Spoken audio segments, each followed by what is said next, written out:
Hey guys, Big Boy Reviews here. I finally got another book review for you guys. It's going to be on a new author that I have not tried before, Elmore Leonard's Rum. Now, I've heard a lot of good things about Elmore Leonard, but I never really knew what he was all about. Smokey S777 talks about him a lot in his videos, saying, giving him a lot of high praise, and he's actually reviewed a couple of his novels. So I finally took the initiative and went ahead and bought Rum Punch, and I gotta say, I was very pleased. So, like most of Elmore Leonard's books, Rum Punch is a crime novel, and a very deep one at that. Basically, our story follows a man named Ordell Roby. He is an African American who lives in, I think this took place in LA. I'm pretty sure I probably screwed that up. California somewhere. Ordell is a gun runner, and he makes a lot of money off of selling these automatic weapons, which I believe is a pretty profitable thing, because I read another book. My last book review was The Friends of Eddie Coyle, and Eddie Coyle also sold guns, and he was making a lot of money too. So Ordell has this friend named Jackie Burke.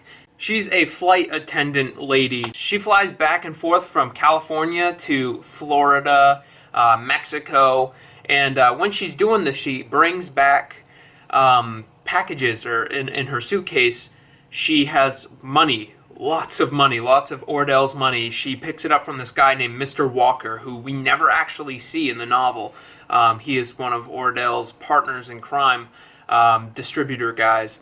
And basically, that's her part in this whole thing. She goes back and forth, gets money for Ordell. Simple as that. Early on, in the beginning of the novel, Jackie gets back from one of her flights. She's walking to her car like she has been for the past 21 years.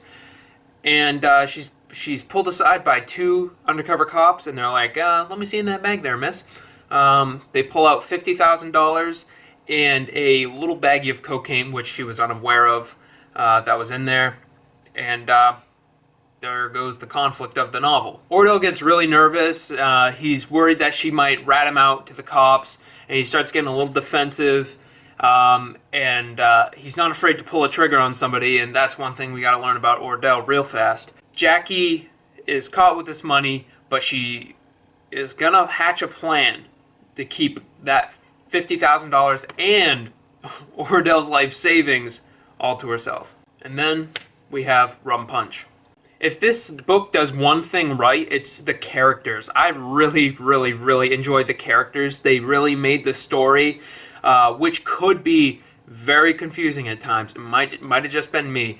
They made it very fun to follow, no matter if you were confused or not. My personal favorite, Louis Gara. Awesome character. I love Louis to death.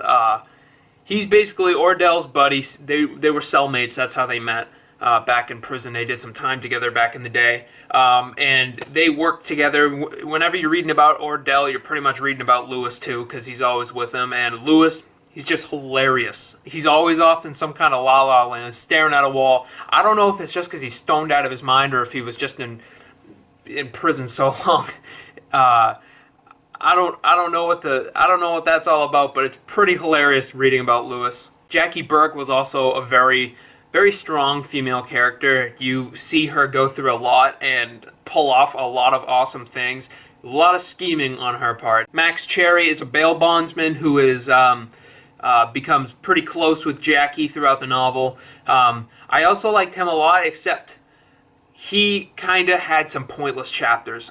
There were some really pointless chapters with Max that I thought could have been completely swept clean from this book. He's a cool character, but his chapters just really bogged him down a little bit. And that's one of my biggest gripes with the book. Unnecessary chapters. These characters really have awesome dialogue with each other. I mean, I was laughing out loud a lot of the time during this book. Elmore Leonard is a funny dude. It's just really believable. The dialogue it's got the slang to it. You can tell how these people are talking to each other. The way Elmore Leonard structures his dialogue is he doesn't really stick to a formula. He's always coming up with new ways to describe somebody finishing a sentence or something. Very hard for me to describe, but sometimes he'll be saying, Jackie said. Other times he'll be saying, lighting up a smoke with the window rolled down in the car, she said this. And it's just kind of weird to keep up with sentences like that. Just for me, I don't know if it was just me, but the dialogue was structured a little weird. Awesome dialogue, though.